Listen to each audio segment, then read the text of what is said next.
Bien, estamos analizando las 7 iglesias del Apocalipsis. Las 7 iglesias que representan 7 cuadros, 7 periodos proféticos que la iglesia de Cristo iba a atravesar a través de toda su historia. Esto es importante, muy importante que lo entendamos, porque así nos vamos a contextualizar, vamos a saber ubicarnos en dónde nos encontramos, en qué periodo nos encontramos nosotros. Pero antes, aquí vamos a dar algunas imágenes rápidamente. Hoy traje muy pocas imágenes. Y bueno, aquí está el mar Egeo, entre el Mediterráneo. Ya mirábamos la isla de Patmos, etcétera. Y tenemos a las 7 iglesias ubicadas aquí. Hoy, pues vamos a analizar, como dije, a Tiatira. Y vamos a ver la siguiente imagen rápidamente.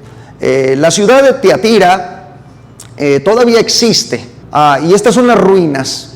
El nombre de la ciudad actual, o sea, el nombre actual de Tiatira es Akhisar, y todas las 7 iglesias que estamos escudriñando estaban ubicadas en el actual territorio de Turquía. O sea, todas las iglesias, Éfeso, Esmirna, Pérgamo. Por cierto, les vamos a encargar que se las memoricen, que se las aprendan de memoria. Yo me acuerdo cuando estaba estudiando el ministerio, me dijeron, tienes que grabarte los nombres de los 7 diáconos y tienes que grabarte los profetas, etcétera. Me daban tarea, pero hay que aprendérnoslas de memoria, las 7 iglesias de Asia, que son Éfeso, Esmirna, Pérgamo, Tiatira, Sardis, Filadelfia y Laodicea. ¿Sí? ¿Se las pueden grabar? Bien, Akhisar es el nombre actual de donde estuvo ubicada la antigua Tiatira. Y estas son ruinas, y como ya es costumbre, los hermanos que nos están viendo en YouTube, pues también nos mandan decir que les están gustando mucho las evidencias que estamos poniendo, porque miren, aquí están las ruinas. O sea, lo que la Biblia dice, lo que la Biblia habla es real. Aquí están las ruinas, aquí está la evidencia de que existió una ciudad llamada Tiatira, como congelada en el espacio-tiempo. Ahí está. Ahí estuvo una iglesia de Cristo, a la cual le mandó este mensaje. Entonces, esta ciudad, Akhisar, en Turquía, es maravillosa, es hermosa también. Miren nada más las columnas. ¿Qué nos dice esto? ¿Qué nos hablan estas cosas? Nos están diciendo, aquí existió una civilización que le falló al Señor, pero también existió una iglesia que amaba a Cristo. Estas son las ruinas de la antigua Tiatira. Bueno, miren las ruinas, nada más, impresionante. ¿Cómo pasa el tiempo, no? O sea, imagínense, allá al fondo ustedes pueden observar algunos edificios ya modernos, y miren aquí a un lado. Yo no sé si a esta gente, a los turcos, al ver las ruinas, yo no sé si les habla el Señor, si les dice, por aquí hubo realmente una iglesia de Cristo. Esta es la actual Akhisar, y ahí disculpen la imagen, pero es lo mejorcito que encontré. Y bueno, diríamos que esta es la actual Tiatira. Así está, tal cual. Bendita la gloria del Señor. A la siguiente. La población actual se dice que hay más de 100,000 habitantes, tan solo en esta pequeña ciudad, que es pequeña la ciudad, más de 100,000 habitantes. Pero ahí están los ejemplos que les traigo, las ilustraciones, para que ustedes se den cuenta que realmente lo que la Biblia habla, lo que la Biblia nos dice, existió. Por lo tanto, la Biblia tiene un respaldo histórico, un respaldo poderoso de evidencias a favor. Bendita sea la gloria de Dios. No sé si esa es la última, pero vamos a la siguiente. La moderna Tiatira, vean nada más. Bueno, sí es bella, es hermosa. No está más bonita que Chihuahua, pero... que Chihuahua, ¿verdad? Bueno. Solo quise presentarles rápidamente estas imágenes. En los anteriores estudios hemos hemos traído más evidencia, más ilustraciones, todo eso, pero con esas son suficientes para que tengamos una idea de los vestigios históricos que existen hasta nuestros días y que nos testifican la realidad de la iglesia de Cristo en la tierra. Bien, la iglesia que vamos a analizar recibe un mensaje de Cristo extremadamente terrible. Cristo detecta vamos a ir a analizar esto juntos, pero detecta una actividad demoníaca, espiritual y de un profundo ocultismo que se movía en la iglesia de Tiatira. El espíritu de Jezabel y las profundidades de Satanás. Lo estudiamos juntos, ¿qué les parece? El espíritu de Jezabel y las profundidades de Satanás. ¿Qué cosa es esto? Imagínense, las profundidades de Satanás. Cuando Cristo aquí detecta las profundidades de Satanás, es de ponernos a pensar. O sea que la iglesia, ahora, el problema que vimos en las iglesias anteriores, Éfeso, Esmirna, Pérgamo, el problema de las iglesias anteriores casi siempre venía de afuera hacia adentro. El asunto aquí es que Cristo detecta el problema dentro de la iglesia. Ya no mucho en la ciudad de Tiatira, sino dentro de la iglesia. Un espíritu que se movía. Cuando se habla de Jezabel, muchos predicadores, no todos, pero cuando se habla de Jezabel, muchos predicadores tienden inmediatamente a atacar a la mujer. No sé si ustedes han escuchado predicadores así, pero inmediatamente se le lanzan con todas las mujeres. Pero no, señores, Jezabel, aunque ciertamente fue una mujer, porque en la Biblia se mencionan dos Jezabeles, una en el Antiguo Testamento y otra en el Nuevo Testamento, y es lo que vamos a analizar. Tenemos que entender a la Jezabel del Antiguo Testamento para poder entender el mensaje de la Jezabel al Nuevo Testamento. ¿Qué les parece? Cuando la Biblia habla de Jezabel, hace referencia a un espíritu que opera dentro de las iglesias. Y ese espíritu puede tomar tanto al hombre como a la mujer. ¿Se fijan? O sea, puede obrar tanto en un hombre como en una mujer. Por lo tanto, el espíritu jezabélico puede operar en un hombre. Tiende a tomar la autoridad, a sobrepasar la autoridad pastoral muchas veces, la autoridad ministerial. Quiere imponer sus reglas, sus leyes, etcétera, etcétera. Eso lo vamos a analizar poco a poco. Ahora, tengo que aclarar esto de inicio para que entendamos que cuando se habla de Jezabel en la actualidad, no necesariamente implica una mujer, sino a ambos. Puede ser un hombre o puede ser una mujer, dependiendo quién manifieste las características detectadas por Cristo en estas mujeres del Antiguo y del Nuevo Testamento. Bendita sea la gloria de Dios. En primer lugar, quiero darles el significado de la palabra Jezabel.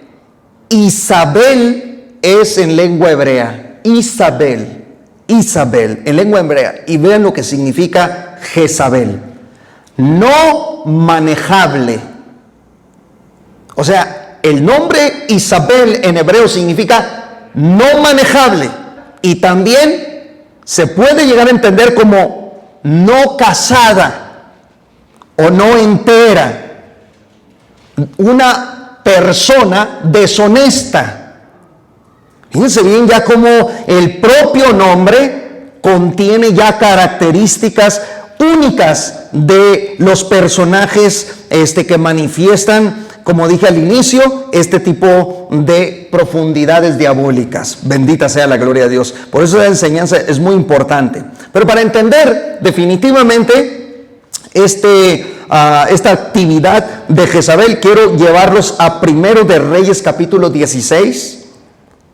En Primero de Reyes capítulo 16 y verso 29, hablando de la Jezabel del Antiguo Testamento, nos vamos a dar cuenta de cómo esta mujer se introdujo en el pueblo de Israel siendo una mujer pagana, o sea, no del pueblo hebreo, sino venía de las naciones paganas de Sidón y se involucró tanto que conquistó al rey Acab y terminó enamorándolo y terminó ella como reina de Israel. Y no solamente eso, terminó mandando, decretando y estando sobre su marido, quien era el rey. Ahora Jezabel era la que gobernaba y no el rey. Entonces ya aquí comenzábamos mal, porque Dios había puesto en aquel tiempo reyes.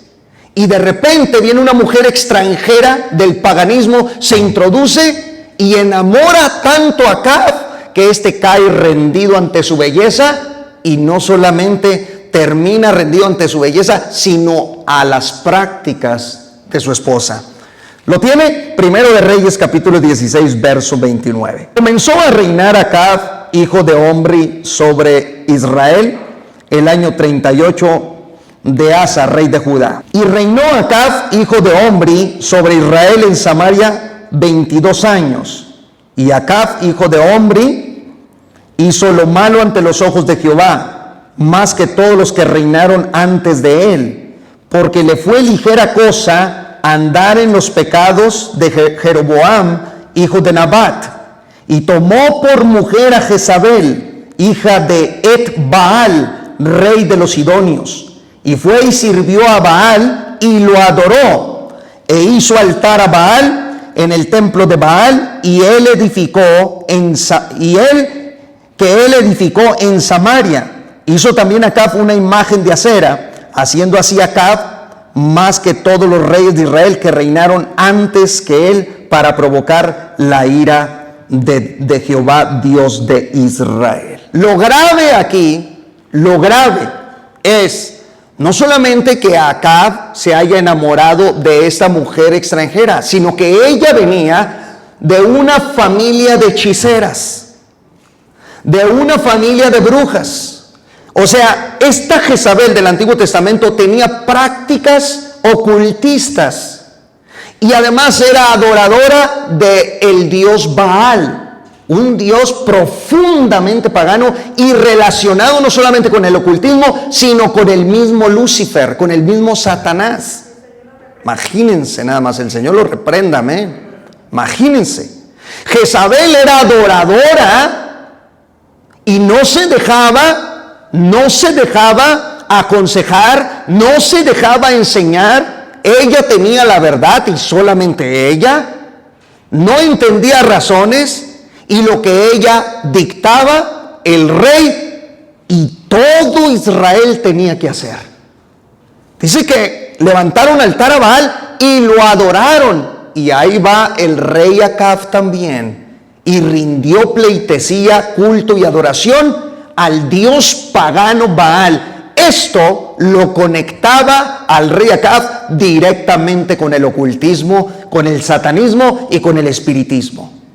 Por eso ustedes comprenden que Dios envió a Elías, y Dios le dijo a Elías: voy a castigar a Israel con una sequía de 3 años y medio, porque eran altísimos adoradores de Baal. Bendita sea la gloria del Señor. Muy bien, entonces se nos dice en este pasaje, número 1, ella era hija del rey y sacerdote sidonio Et-Baal. Miren, hasta el nombre incluido de Baal tenía el padre de esta mujer, el padre de Jezabel, un altísimo adorador y servidor de Baal también, el dios abominable. Bendita sea la gloria de Dios.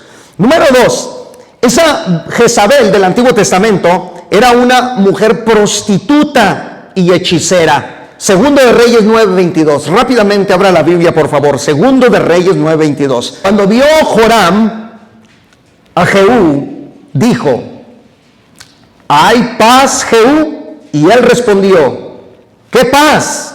Con las fornicaciones de Jezabel tu madre y sus muchas hechicerías. Aquí hay 2 palabras claves. La primera es fornicaciones, o sea que Jezabel, la esposa de Acab, era una mujer prostituta. Imagínense. 2, era una hechicera. Y en el pueblo, todos la conocían en el pueblo de Israel. y sabían que ella era la que estaba detrás. El rey se presentaba, pero todo lo que él hablaba, todo lo que él decía, todo lo que él ordenaba, en realidad no eran palabras de él, sino de Jezabel, que estaba oculta detrás, en el oído solamente diciéndole cómo dirigir a Israel, hasta que se cansó la mujer y terminó por ella mandar y gobernar a Israel. Ahora, la ira de Dios no era porque una mujer gobernara, porque acuérdense que en la Biblia se nos habla de quién, que era una juez, Débora. Y era una mujer de Dios, y era una mujer santa, era una mujer limpia, era una mujer pura, era una mujer que Dios usaba para juzgar a las tribus de Israel. Y era una mujer con autoridad divina, pero ella se sujetaba. Ella era obediente, ella era una mujer humilde, era una mujer sabia, inteligente. Entonces, el problema no era que una mujer tomara gobierno, el problema es esto. Que ella era una prostituta y venía de una familia de hechiceras y ella había sido consagrada desde niña a Lucifer. Imagínense nada más.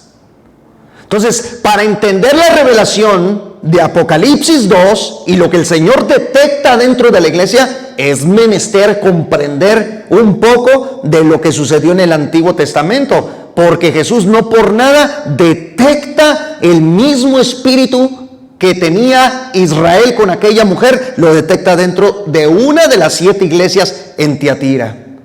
Y esta fue una desgracia tremenda. Ok, número 3. Ella era una mujer seductora que incitaba y enseñaba a hacer el mal tanto a su esposo como a los de su gabinete en el gobierno de Israel. Primero de Reyes, capítulo 21, verso 25, por favor. A la verdad, ninguno fue como Acab, que se vendió para hacer lo malo ante los ojos de Jehová, porque Jezabel su mujer lo incitaba. Él fue en gran manera abominable, caminando en pos de los ídolos, conforme a todo lo que hicieron los amorreos, a los cuales lanzó Jehová de delante de los hijos de Israel. Vean aquí la palabra incitaba. Los incitaba. O sea, ella se encargaba de enseñar, de tentar a los hombres. Los incitaba y les enseñaba también cómo realizar una ceremonia al dios Baal. Interesante, ¿no? Interesante. Bien, número 4. Jezabel terminó por controlar a los profetas. Fíjense el problema que tenían. En Primero de Reyes 18, ahí mismo, 18, verso 4. Porque cuando Jezabel destruía a los profetas de Jehová, Abdías tomó a 100 profetas y los escondió de 50 en 50 en cuevas y los sustentó con pan y agua. Aquí este hombre tomaba a los profetas de Dios porque Jezabel los perseguía y los mataba, los asesinaba. ¿Se acuerdan de la historia de Elías cuando Elías anda huyendo y dice que Jezabel quiere su cabeza? Lo quiere matar, lo quiere asesinar. Por eso le dice el profeta a Jehová, le dice dentro de la cueva: a tus profetas han dado muerte y solo yo he quedado y me buscan para matarme. Era Jezabel la que lo andaba buscando. ¿Por qué? ¿Por qué quería matarlo? Algo muy simple, porque el profeta Elías profetizaba la verdad de Dios. Y eso dañaba a esta mujer, porque llegaba Elías y profetizaba en contra de su dios Baal. De hecho, Elías hasta se burlaba de sus dioses y de sus ídolos. Además, Elías iba y reprendía el pecado y eso le molestaba a Jezabel. Mandó matar a muchísimos profetas. Eran tantos que dice que este varón alcanzó a esconder a 100 de ellos y los sustentó con pan y agua. Bendita sea la gloria del Señor. Para que vean qué tan terrible era la Jezabel del Antiguo Testamento, que buscaba por todos lados a los profetas y los mataba. Les tomó un control, un dominio, y el rey no hacía nada. El rey Acab estaba siendo dominado completamente. Estaba tan cegado enamorado o embrujado o hechizado, que no entendía razones. Increíble, ¿no? Impresionante. No entendía razones porque permitía a esta mujer hacer básicamente de todo con el pueblo hebreo. Bendita la gloria de Dios. Número 5. Ella escogió a sus propios profetas porque no le gustaban los profetas de Dios y terminó escogiendo los suyos. En Primero de Reyes, capítulo 18, verso 19. Ahora y congrégame a todo Israel en el monte Carmelo, y los 450 profetas de Baal y los 400 profetas de Acera que comen de la mesa de Jezabel. ¿Notaron? Ella tuvo que establecer a sus propios profetas, que le hablaran bonito al oído, que le dijeran las cosas más buenas que le iban a pasar, y no a gente que le reprendiera el pecado. Bendito sea el Señor. Amén. Entonces, para resumir, vean las características. Número 1, estaba enferma aquella Jezabel de poder y de autoridad. Se impuso sobre su marido y sobre el reino de Israel. Número 2, era una mujer inmoral, sexualmente sucia, y se acostaba con muchos hombres. La Biblia al grado que la llama prostituta y adúltera. Número 3, incitadora para hacer el mal. Enseñaba a venerar a los ídolos y a las imágenes de Baal. Número 4, mataba a los profetas de Dios, deseaba asesinar a Elías. Número 5, controladora, autoritaria, mandona, intimidadora, manipuladora y soberbia. Número 6, no se sujetaba porque le hacía, y aquí le hacía honra a su nombre, o sea, al no sujetarse no era manejable, no entendía razones, no recibía consejos. Y número 7, ella prefería sus propias profecías, terminó por tomar el control sobre el espíritu profético en Israel. Imagínense nada más. Lo controlaba a él, al reino y a los profetas.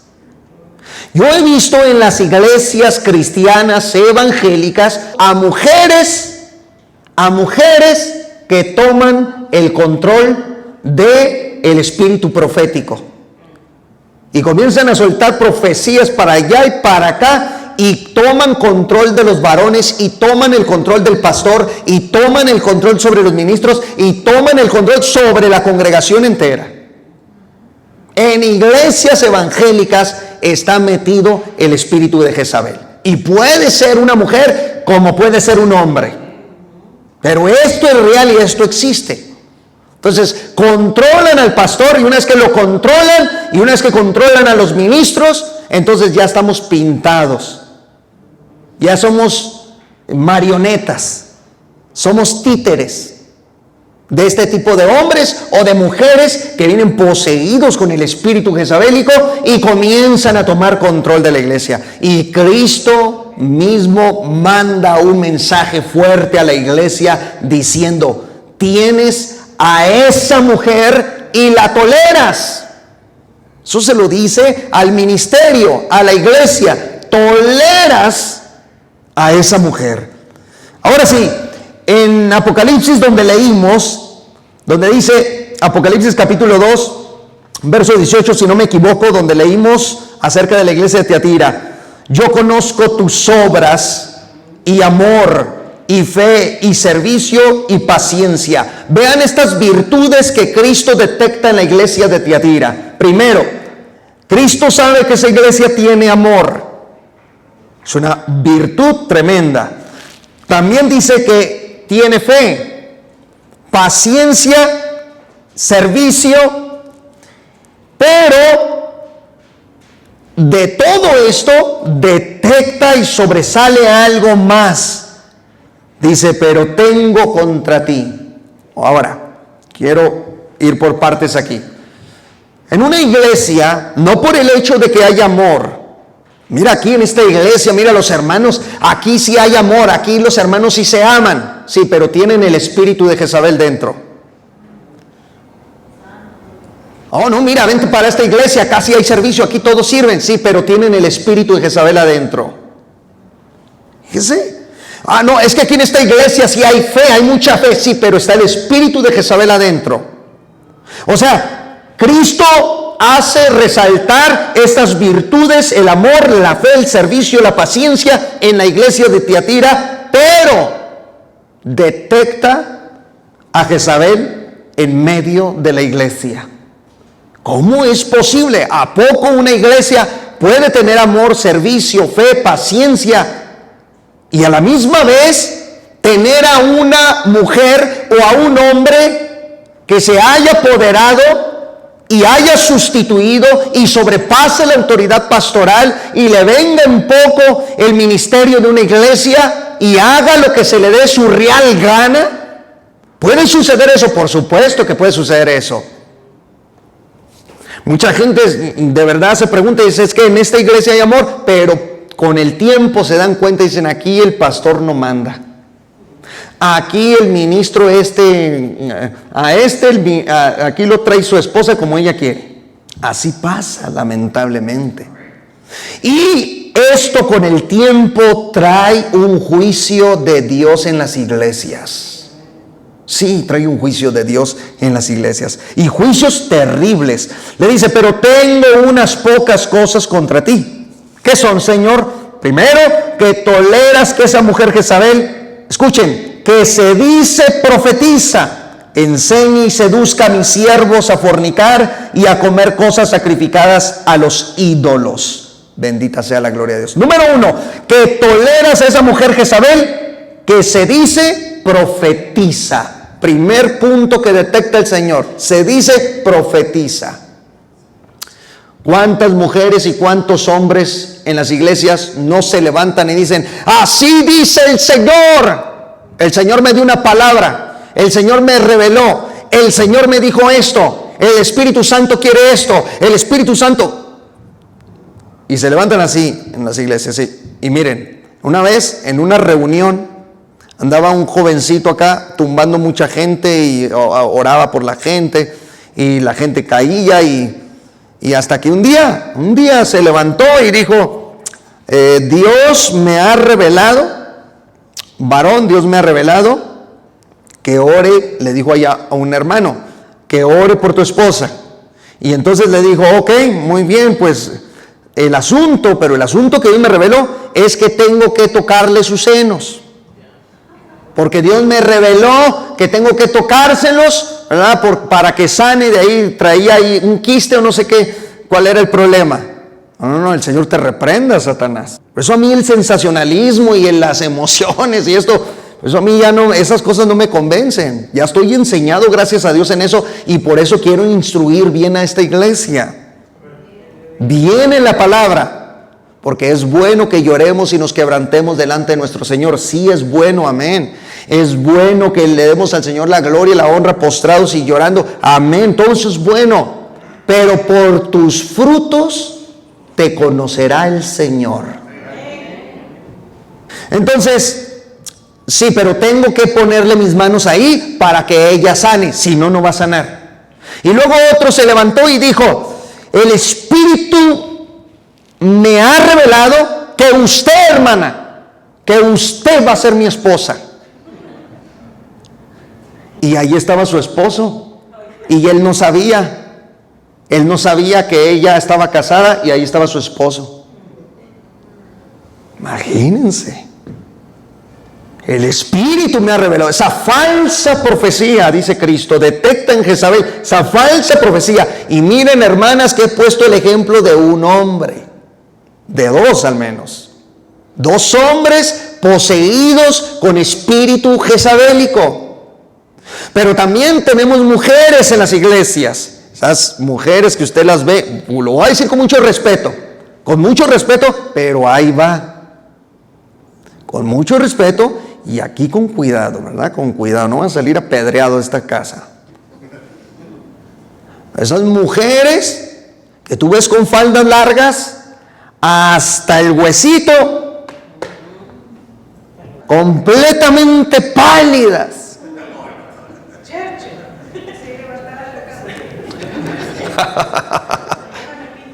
Pálidas como auténticas momias.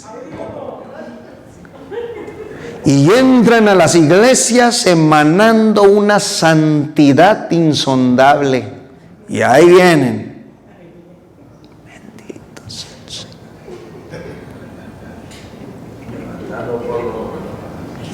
Pero son unas adúlteras. Pero son unas fornicarias. Pero entran a las iglesias a hacer caer al pueblo de Dios. Pero entran e introducen doctrinas falsas. Pero entran y profetizan con el espíritu de Jezabel en medio de las congregaciones. Y Cristo dijo, esas son profundidades de Satanás. Entonces, ¿qué es lo que debemos nosotros observar, discernir, entender, comprender? ¿Qué es lo que debemos de entender? Pues lo que debemos de entender, hermanos, es que por su fruto se conoce el árbol. Y así entran, y yo he visto a muchas muchachas, a muchas hermanas en la iglesia profetizando.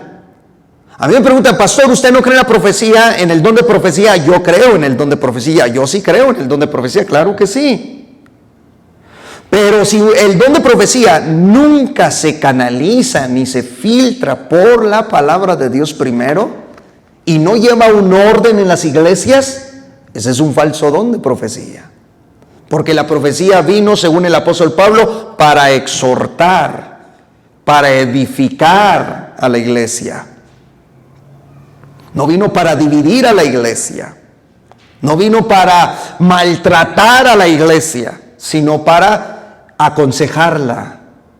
Para siempre dirigir a la iglesia bajo la autoridad ministerial. Dios te libre un día de que ese espíritu de soberbia se te meta, ¿verdad? Y comiences ya a sentirte la última Coca-Cola en el desierto. Como aquel jovencito que se le dio oportunidad para predicar una vez, no aquí, sino otro pastor en otra iglesia, le dieron oportunidad para predicar y dio un sermón. Y con eso se puso casi, miren, como los pavos reales. ¿Sí los han visto cuando levantan? Dios mío santo. Y se sintió más todavía elevado que el pastor, que los ministros de él, y ya caminaba casi en el viento. Entonces, número 2, dice, toleras que enseñe y seduzca a mis siervos a fornicar.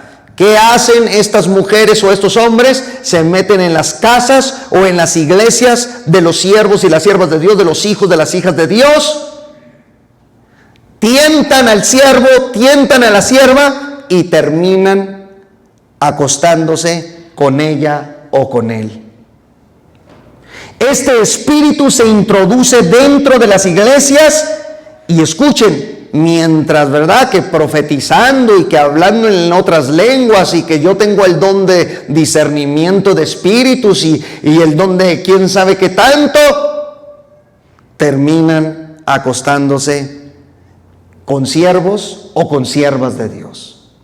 Y esto pasa, y esto sucede. Y esto es un problema mundial que ha atacado y ha afectado a todas las iglesias. Por eso Cristo dice, atentos, Cristo dice algo poderoso, dice, y sabrán las iglesias, todas las iglesias sabrán que yo, el que tengo los ojos de fuego, o sea, la omnisciencia, el que todo lo ve, el que todo lo entiende, sabrán todas las iglesias lo que yo haré con esas congregaciones que aceptan estas doctrinas. Les voy a contar un breve testimonio rápidamente. Una vez me tocó ir a Oklahoma. Estuve en Oklahoma y me llamó mucho la atención porque vi al pastor que él estaba allá conversando con una mujer, quizá como unos 40 años tenía la mujer, y el pastor estaba allá conversando con ella y como que estaban así, no insultándose, pero como que ya estaban entrando en una especie de discusión. Yo había terminado de predicar y tenía 3 días de predicación, era creo el segundo día. De repente me hace el pastor de lejos, me dice que vaya, y reunió a otros ministros y todo, y bueno, pues yo atendí. Entramos al cuarto de juntas, y estaba ahí, dijo el pastor, pues tenemos un problema aquí, dice, grave. pues traté de aconsejarle aquí a esta persona, a esta mujer, la traté de aconsejar, porque pues la cuarentona tenía un figurón, era casi una escultura, era una modelo. Entonces dice el pastor, yo la aconsejé porque dice, llega al altar y cuando llega al altar, cuando ella se va a hincar, se empina. Bueno, tengo que decirlo así abiertamente, se empina. Pues ahí están todos los hombres, ¿verdad? Y también las mujeres, pues viéndola. La mujer orando, pero empinada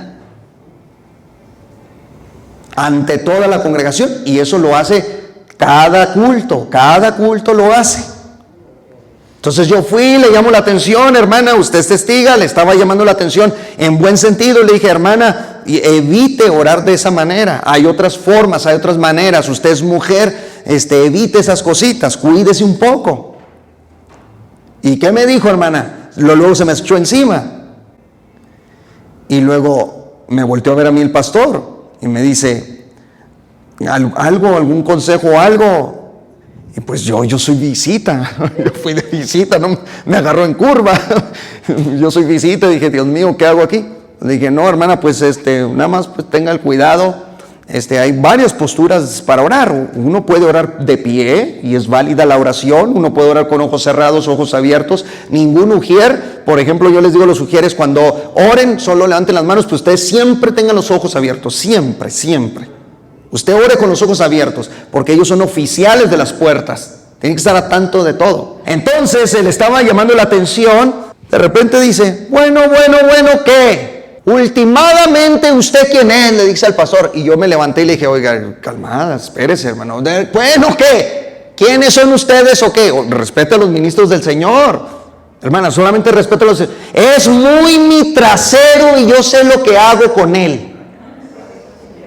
Abrió la puerta y se largó. Después, a la semana, esto no, quizá no lo van a creer, pero es verdad, se llevó a 4 jovencitos a vivir con ella a su casa, porque el esposo de ella estaba preso, estaba en la cárcel. Se llevó a 4 jovencitos de ahí y le rentaba un cuarto y se metía con 2 de ellos. Ella estaba fornicando con 2 jóvenes de la iglesia. De un consejo que se le estaba dando, todo esto se tornó y se manifestó un espíritu de Jezabel. Esto sucede y Cristo le dice al pastor y a los líderes y le dice a la iglesia, no toleres que esa mujer seduzca a mis siervos a fornicar. Y también le dice que toleras que enseñe a comer lo sacrificado a los ídolos. ¿Qué es lo sacrificado a los ídolos? En el antiguo tiempo se hacían grandes banquetes, grandes fiestas. Y escuchen esto que voy a decir, por favor, con atención. Toda la atención es poca. Lo sacrificado a los ídolos en el antiguo tiempo, en los tiempos de la iglesia y en los tiempos de los apóstoles de Cristo, etcétera, eran aquellos tremendos banquetes que se hacían en los templos paganos y eran fiestas, celebraciones dedicadas a los dioses, pero se hacía comida. Y toda esa comida era de la mejor comida, de la mejor carne que se le ofrecía a los dioses paganos. Entonces, esta mujer Jezabel lo que hacía es que invitaba, tal parece, a los hermanos de la iglesia a comer en estos banquetes, algo así. Para traducirlo de manera simple y sencilla, es como decirle, ándale, vamos, vente hombre, no pasa nada, es carne nada más, vamos, no pasa nada. Pero es que ahí está el dios Baal, o allá está la imagen, o allá está el ídolo, etcétera. Pero eso, ¿qué tiene que ver con esto? Con el banquete. Nosotros nomás vamos y comemos y nos vamos. Ningún cristiano, hijo e hija de Dios, puede comer esos banquetes, esos alimentos que se le están ofreciendo a los ídolos. Ningún cristiano puede hacer eso. ¿De qué está hablando, pastor? Bueno, vamos a hablar un poco más mexicano, más salvadoreño. ¿verdad? Más guatemalteco, para entendernos. Que si allá en tu rancho o acá en este lado hicieron tamales porque llegó el día de quién sabe qué santo, llegó el día de quién sabe qué, y tú vas a comer tamales, eso en la palabra de Dios está prohibido. No podemos participar de eso, porque son cosas sacrificadas a los ídolos. Pero es que las pupusas están muy ricas. Sí, pero se las están haciendo, mira, a este mono, a esta mona. Y por causa de, hicieron este banquete. Y ahí estás tú, comiendo, siendo partícipe, dice la Biblia, de aquello que se le ofrece a los ídolos. Y esta mujer Jezabel inducía a los siervos a hacer esto. Quiero que abran rápidamente la palabra de Dios en 1 Corintios capítulo 8 verso 1. 1 Corintios capítulo 8 verso 1. En cuanto a lo sacrificado a los ídolos, sabemos que todos tenemos conocimiento. Y más adelante dice, acerca pues de las viandas que se sacrifican a los ídolos, sabemos que un ídolo nada es en el mundo. Aquí Pablo está hablando del sacrificio a los dioses y que no podemos participar de la mesa donde se sienta aquel que va con gusto para celebrar a su Dios, a su imagen, a su ídolo. Va con gusto a celebrarlo y es partícipe de ese banquete, de esa comida, de ese alimento. No puedes participar de eso. Hechos 15:28. Porque ha parecido bien al Espíritu Santo, ¿a quién? Y a nosotros, dicen los apóstoles, no imponeros ninguna carga más que estas cosas necesarias. Número 1, que os abstengáis de lo sacrificado a los ídolos, de sangre, de ahogado y de fornicación, de las cuales cosas si os guardáis, bien haréis, pasadlo bien. Esto se nos prohíbe a los cristianos. Por eso dice que no nos querían poner ninguna otra carga acerca de la ley mosaica, de la ley ceremonial. Pero estas cosas sí son necesarias. Y entre ellas, de los sacrificados a los ídolos, no podemos ser partícipes según el Espíritu Santo y según los apóstoles de Cristo. Y número 2, no puedes comer sangre. Ya deja, ¿verdad?, sus steaks sangrientos. ¿Te gusta que escurra de ahí la sangrita? Tiene que estar bien cocidito. Es que como que está muy seco, pues échele ahí otra cosita ahí. Pero no puede comer sangre. La comida hay que pedirla bien hecha. Ahora, disculpen, yo desconozco mucho, hasta para vergüenza mía, imagínense, soy mexicano, debería haber conocido más comida mexicana, pero no sé, hay unos tacos, moronga, sí, tacos de moronga les dicen. Cuidado, todo bien cocido, bien guisadito, todo, que la sangre sea absorbida, así como en los sacrificios de Yahweh, cuando caía la sangre en el propiciatorio, se consumía inmediatamente por el calor de su presencia. Amén. Bien, ¿qué otra cosa se nos dice? De ahogado y de fornicación. Fornicación puede ser físicamente, sexualmente o espiritualmente, porque también hay una fornicación y también hay un adulterio espiritualmente hablando. Uno puede ser un adúltero espiritualmente hablando con las doctrinas que uno maneje y con la apostasía que uno enseñe. Imagínense, lo ahogado es aquello, mira, oígame, no, me ahorcó. Es cuando el pollito dice, oígame, no, me ahorcó. No te puedes comer los animales de esa manera. Rápidamente estas últimas palabras, ¿ok? El periodo de Tiatira, lo que va proféticamente hablar es desde el año 606 después de Cristo al 1517, es decir, desde el comienzo del papado hasta la reforma protestante representa el periodo de Tiatira. O sea, la iglesia de Tiatira fue una iglesia real que existió, pero esa iglesia con todo su espíritu jezabélico está representando un cuadro profético que iba a ocurrir desde el año 606 hasta el 1517. O sea, escuchen esto, desde que el espíritu de Jezabel se activó en la iglesia y se mezcló con el paganismo en la iglesia, el espíritu jezabélico desde el papado hasta la reforma. Ahí estaba la Jezabel prostituta, la Jezabel hechicera. Ya estoy hablando aquí de un espíritu que iba a poseer a la misma iglesia. O sea, eso también estaba representando a ese periodo histórico como le llamaron los historiadores, en la gran oscuridad en la que cayó la iglesia. Porque ciertamente desde el 606 hasta el 1517 comienza un periodo de oscuridad, de tinieblas, y Cristo detecta proféticamente hablando, Cristo está mirando ese periodo y dice: veo las profundidades de Satanás desde el 606 al 1517. Allá también se va a cumplir todo lo que le está pasando a Tiatira aquí, se va a cumplir en todo ese periodo de la historia, proféticamente hablando. ¿Y qué fue eso? La iglesia prostituta, la iglesia hechicera, la iglesia pagana, la iglesia que se mezcló con el mundo, la iglesia que permitió la falsa profecía, la iglesia que permitió que el ocultismo, el espiritismo, el esoterismo, los Illuminati, los masones entraran dentro del cristianismo. Imagínense, está fuerte el periodo que cruza esta iglesia. Y por último, verso 21, Apocalipsis 2:21. El juicio de Dios sobre la Jezabel del Nuevo Testamento es este: y le he dado tiempo para que se arrepienta, pero no quiere arrepentirse de su fornicación.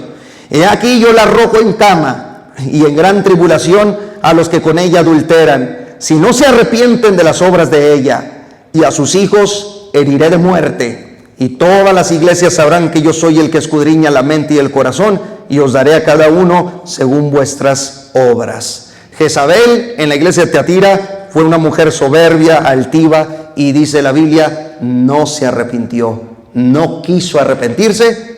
¿Y qué hizo el Señor? En tiempos de gracia le mató a sus hijos.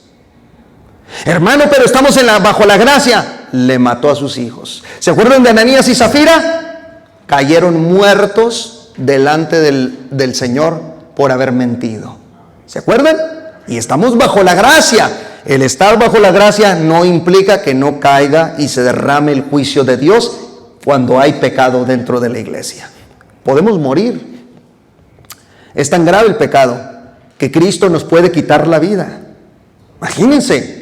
O, como dice, heriré de muerte. Los hijos de Jezabel en Tiatira, ¿saben una cosa? En la historia sabemos, por la historia sabemos que fueron muertos, porque no se arrepintió Jezabel. El juicio de Dios era doble: primero contra Jezabel y sus hijos, y segundo contra todos los que con ella practican adulterio y fornicación. También a ellos les dio tiempo, y el Señor es bueno porque dice: les he dado tiempo para que se arrepientan, porque si te arrepientes, Dios te perdona. Si te arrepientes, Dios te restaura, te renueva, te restituye. Dios te vuelve a dar una nueva oportunidad. Y como dijo Pablo, cuando veas a un hermano espiritual moralmente caído, restauradle, ayúdale a levantarse. Eso dice Pablo.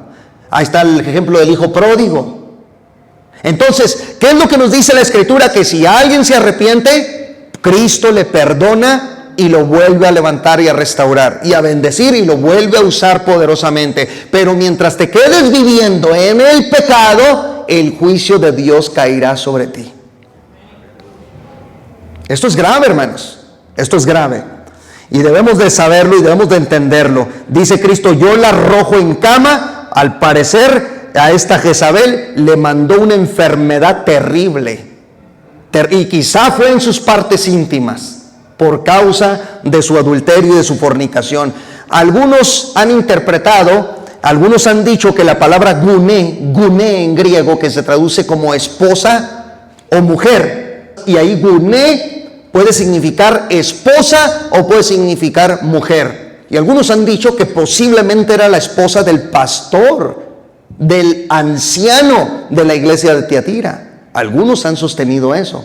La interpretación puede ser válida, mas sin embargo vamos a limitarnos nosotros a ver, tal como está en nuestra traducción, a esa mujer como algo, o como otros han dicho, posiblemente era hasta un grupo de personas ya que estaban operando en la misma rebeldía de la Jezabel del Antiguo Testamento. Al final de cuentas, el Señor la castigó. El Señor conoce nuestros corazones y nuestras mentes. Y Él sabe lo que le estás escondiendo. Él sabe lo que yo le escondo. Él sabe los misterios de tu corazón, el silencio ese que los demás no podemos ver. Él los conoce a perfección y te va a llamar a juicio tarde o temprano. No creas que te vas a escapar. No creas que vas a decir, por aquí me le voy. No creas que eso va a pasar. Tarde o temprano traerá y manifestará el Señor esas cosas y derramará juicio sobre tu vida. Pero aquí lo grave es sobre tus hijos. La Jezabel del Antiguo Testamento murió de manera terrible. Con este texto lo leemos y nos vamos. Le aconteció algo terrible a la Jezabel del Antiguo Testamento. Segundo de Reyes 9, verso 30. Vino después Jehú a Jezreel, y cuando Jezabel lo oyó, se pintó los ojos con antimonio y atavió su cabeza y se asomó a una ventana. Hizo algo así, miren, tenía ya el galán y en cuanto lo vio empezó a alistarse, a maquillarse pues, a ponerse bonita para seducirlo.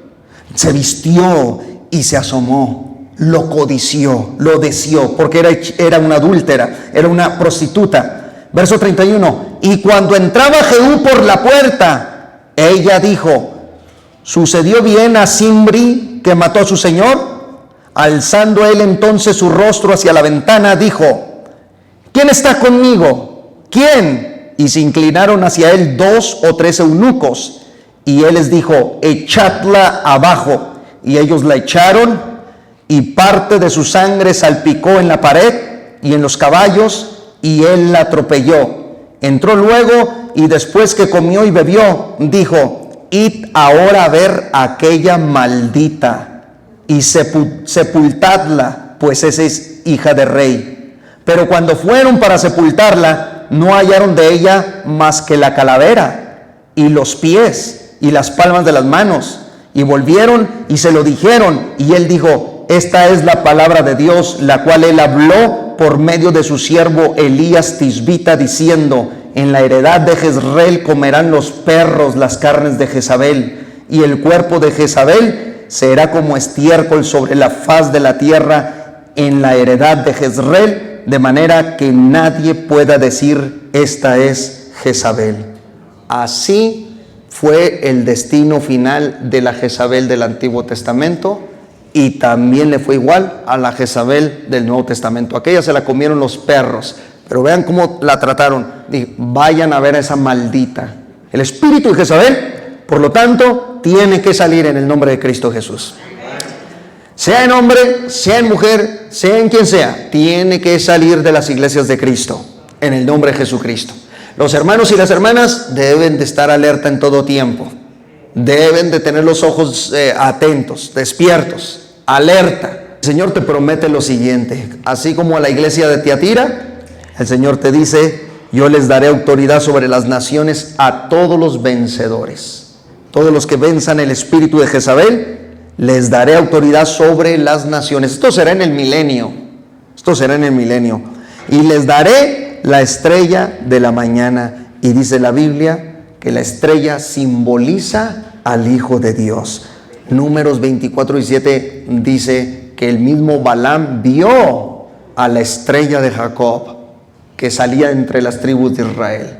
Vio al Mesías que estaba surgiendo de entre Israel y dijo, yo no puedo maldecir al que es bendito, porque estaba viendo al Mesías que salía entre las tribus de Israel, la estrella de la mañana. Y dice que nos dará la estrella de la mañana.